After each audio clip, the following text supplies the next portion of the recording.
Study in Norway. इस video को start करने से पहले मैं आपका स्वागत करता हूं। मेरी तरफ से आप सबको नमन है। तो अगर आपने नॉर्वे में पढ़ने के लिए जाना है तो this is very lucrative video आपके लिए। नॉर्वे में पढ़ने से पहले अगर आप और भी इंफॉर्मेशन लेना चाहते हैं तो हमारी एक डेडिकेटेड प्लेलिस्ट है स्टडी इन नॉर्वे, जिसका लिंक डिस्क्रिप्शन बॉक्स में लगा। वहां जाकर नॉर्वे से रिलेटेड आप हमारी नंबर ऑफ वीडियोस वॉच कर सकते हैं। तो नॉर्वे में 2023 से पहले entire study totally free of cost थी इंटरनेशनल स्टूडेंट्स के लिए। इवन नॉर्वे के साथ लगी हुई कंट्री, जैसे मैं फिनलैंड की बात करूं, डेनमार्क या स्वीडन की बात करूं, तो उन कंट्रीज में भी जो स्टडी थी वो इंटरनेशनल स्टूडेंट्स के लिए फ्री थी।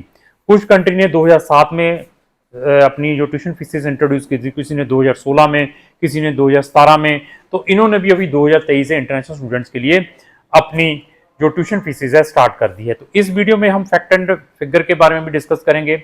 वहाँ की ट्यूशन फीसेस, इंटरनेशनल स्टूडेंट पढ़ते कितने हैं, वहाँ पर कौन कौन से प्रोग्राम्स हैं, कितनी यूनिवर्सिटीज़ हैं, पार्ट टाइम वर्किंग अलो है, इंटरनेशनल स्टूडेंट्स के क्या बेनिफिट्स हैं, वहाँ पर क्या किस टाइप के बेनिफिट मिल सकते हैं।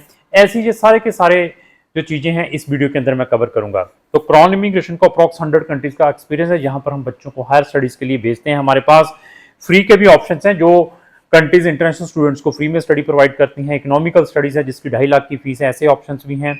इवन आप स्पाउस और डिपेंडेंट बच्चों के साथ जा सकते हैं। ये सारे के सारे जो इन्फॉर्मेशन है आप हमारे थ्रू ले सकते हैं। इवन हमारे इस चैनल पर जाकर इसकी और भी रेस्पेक्टिव कंट्री की वीडियो वॉच करें, फ्री में इंफॉर्मेशन लेंगे।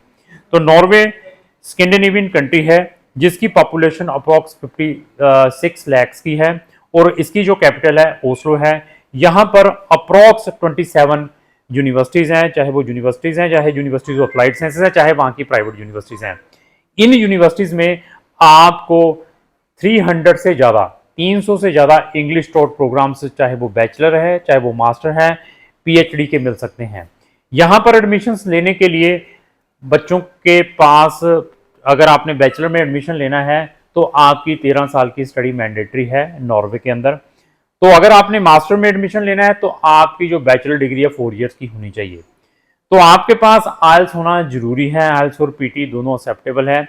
6 बैंड मैं मिनिमम रिकमेंड करता हूँ। कुछ यूनिवर्सिटी 5.5 बैंड पर भी बैचलर में एडमिशन देती हैं, लेकिन मास्टर वाले स्टूडेंट हैं तो आपके पास 6.5 बैंड होने चाहिए। तो इवन यहाँ की जो ट्यूशन फीसेज अभी इंट्रोड्यूस की हैं वो 9,000 यूरो से स्टार्ट होकर 14,000 यूरो की है। तो यहाँ पर आप एक सेमेस्टर की फीस देकर स्टूडेंट यहाँ पर हायर स्टडीज के लिए जा सकता है। ये एक ऐसी कंट्री है जहाँ पर स्टूडेंट अपनी स्पाउस और डिपेंडेंट बच्चों को भी साथ में ले जा सकता है। तो यहाँ के जो वेजेस हैं इंटरनेशनल स्टूडेंट्स के लिए, तो पर घंटा आप यहाँ पर आई थिंक सो 12 से 13 यूरो कमा सकते हैं। नेट शेल बच्चे को 20 घंटे वर्किंग राइट है इस कंट्री के अंदर। बच्चा पार्ट टाइम में 800 से लेकर 900 यूरो अर्न कर सकता है। यहाँ पर पोस्ट स्टडी परमिट के भी ऑप्शंस हैं। यहाँ पर 1 साल का पोस्ट स्टडी परमिट मिलता है। यहाँ पर बच्चों को अपने जो लिविंग एक्सपेंसेस हैं, जिसको हम जीआईसी कहते हैं कनाडा में, अनदर कंट्री में ब्लॉकड कहते हैं, तो यहाँ पर बच्चों को अपने लिविंग एक्सपेंसेस साथ में कैरी करने पड़ते हैं, जो कि अप्रॉक्स 14,500,000 के हैं। 14.5 लाख आपको साथ में कैरी करना पड़ेगा। तो वो कहाँ पर डिपॉजिट करना है, वो स्टूडेंट ने अपने स्टूडेंट डिपॉजिट अकाउंट है जो कि यूनिवर्सिटी के अंदर खुलता है।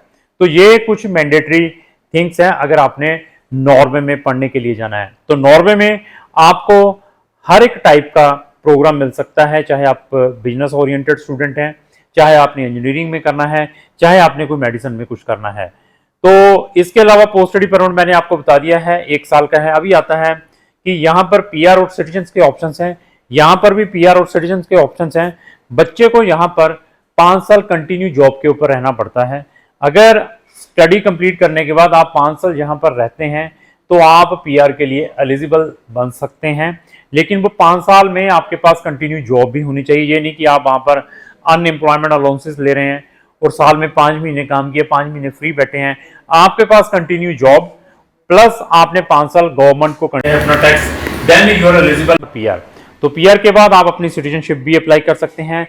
सिटीजनशिप के लिए आपके पास V1 होना मैंडेटरी है, नॉर्वेजियन लैंग्वेज, और उनका कल्चर एग्जाम भी होता है। ऐसे जो ऑप्शंस हैं। अभी आता है नोकिट क्या है और यूडीआई क्या है। तो नोकिट वन ऑफ द ऑर्गेनाइजेशन है नॉर्वे के अंदर जो बच्चों के डॉक्यूमेंटों को रिकॉग्नाइज करती हैं। जैसे एजुकेशन क्रेडेंशियल असेसमेंट कनाडा के अंदर है, कुछ कंट्री में इसको हम रिकॉग्नाइजेशन प्रोसेस कहते हैं, कुछ कंट्री में इसको हम नोटिफिकेशन प्रोसेस कहते हैं। तो यहाँ पर नोटिक वन ऑफ द ऑर्गेनाइजेशन है, यहाँ पर बच्चों को अपने डॉक्यूमेंटों को रिकॉग्नाइज करवाना पड़ता है, उसमें भी हम हेल्प बच्चों की करते हैं, बट डिपेंड है कौन से डॉक्यूमेंटों को करवाने की रिक्वायरमेंट है, कौन से को नहीं। तो यूडीआई क्या है? यूडीआई लाइक ए सिरी जैसे डेनमार्क में यूज होती है, तो मिग्री जैसे फिनलैंड में यूज होती है। तो यहाँ पर यूडीआई है गवर्नमेंट की वेबसाइट, जिसके ऊपर हम बच्चों की रेजिडेंसी अप्लाई करते हैं। तो अगर आपने नॉर्वे में हायर स्टडीज के लिए जाना है तो उनका यही एक मेजर इनटेक है, ये अक्टूबर में ओपन हो जाता है। देखिए जिन बच्चों ने अगस्त 2026 में जाना है तो इनके जो पोर्टल है अक्टूबर के फर्स्ट वीक और कुछ यूनिवर्सिटी के एंड ऑफ अक्टूबर खुल जाते हैं। तो आपको आज से ही अपनी प्रिपरेशन करनी पड़ेगी। क्वेश्चन आता है कि सर हमारे एग्जाम तो मार्च में, अप्रैल में, मई में होते हैं इंडिया के अंदर, हम तो अपेयरिंग स्टूडेंट हैं, क्या हम नॉर्वे में अप्लाई कर सकते हैं? जो बच्चे अपेयरिंग है वो भी नॉर्वे के लिए एलिजिबल हैं, वो भी अपने document with bonafide certificate from the respective अपने कॉलेज या यूनिवर्सिटी से हमें लिखवा कर दें, तब भी आप नॉर्वे में एज ए स्टूडेंट जो उनका मेजर इनटेक है जिसको हम अगस्त 2026 कहते हैं उसमें अप्लाई कर सकता है। तो नॉर्वे में अगर आपका एडमिशन अपने लेवल पर आया है, आपने यूडीआई के ऊपर अपना रेजिडेंसी परमिट अप्लाई करना है, वो किस तरीके से अप्लाई करना है और उसके लिए कौन कौन से डॉक्यूमेंट जरूरी है, तो उसमें भी हम बच्चों की हेल्प करते हैं। तो अगर आपकी query related to higher study in Norway है तो आप हमें भी संपर्क कर सकते हैं। लास्ट में मेरी यही रिक्वेस्ट है, अगर आपको जो मेरी वीडियो चलेगी उसको लाइक एंड शेयर करना ना भूलें। Thank you.